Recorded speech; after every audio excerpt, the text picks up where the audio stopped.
Anyway, we've got to get on to Love Island. Oh, my goodness, it was a stormer last night. It really took light, didn't it? Contestant Hugo wasn't happy about the way he felt Toby had treated Chloe after he told her that new girl Abigail would be a good test for their relationship. Anyway, basically, Hugo publicly called out Toby, so take a look. If I'm completely honest, she doesn't deserve to be treated how she has been this past 24 hours. Not again. And I firmly believe that a lot of this test stuff is complete.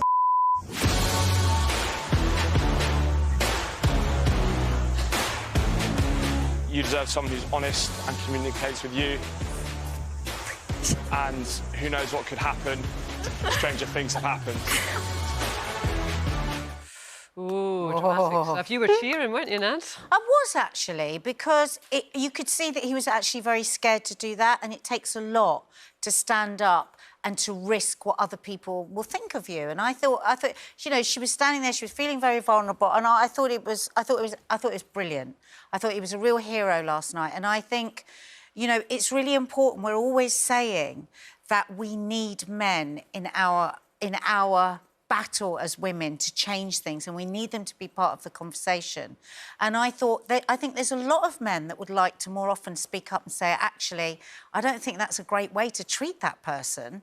And he took his courage. You know, bravery to me is being scared and doing it anyway, and that's what he did last night. And I found it quite moving, actually. And also, I think because the audience is you know, quite young for Love Island, it's a really good message because, you know, that website that we've talked about a lot on the show, Everyone's Invited, and it is all about, you know, all the girls that are putting their stories on there are going, you know, it's not just enough for girls to support each other. We need boys. There are boys within packs of boys who don't agree with what they're seeing, but they feel too scared to stand up. So to see somebody on a show like that, that's very youth-targeted, do that in such a public forum, I think is really powerful. It's a really good point, because I think a lot of boys and men do want to speak up because it's uncomfortable for them. But Stacey, just with you, with having boys, do you think that puts pressure on, shall I say, good boys to stand up and call people out that is perhaps unfair on them? Sometimes I just think it should be common human practice, regardless of what gender you want to put in front of it. I think there are ways that people should behave, and there is a moral compass that we should try and live by wherever we can. And sometimes I feel like we kind of do this thing with men where we say, yes, men should be doing this. But I also believe and feel the same way about women, and that women should be doing that. And it's just a human element. If you see someone being treated like absolute garbage, I do think that the nicest thing that you could possibly do, and the hardest thing as well for anyone, is to stand up and go against the crowd and say, well, I actually don't agree with what you're doing here, regardless if you strip any gender from the situation whatsoever. But can you strip gender from the situation? Because we know statistically that women, and I don't have the figures straight off my head, but I'm confident in saying are far, far, far, far more likely to be the victims of sexual abuse and coercive behaviour. So you can't really take gender out of it.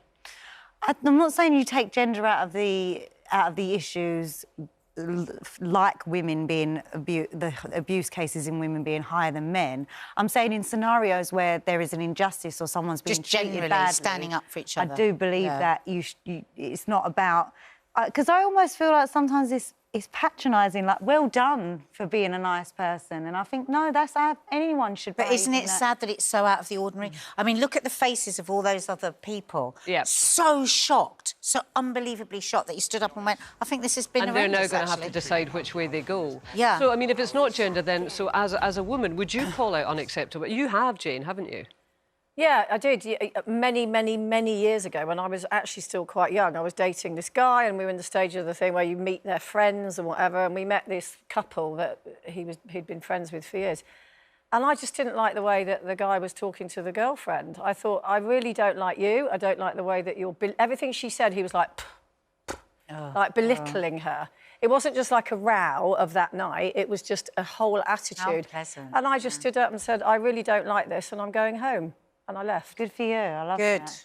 And it was absolutely obvious to everyone why you had done that. Oh, yeah, 100%, yeah. Yeah. Would I have the guts to do that? I don't know. You would, Kaye. Well, you'd like to think you would, wouldn't you? Yeah.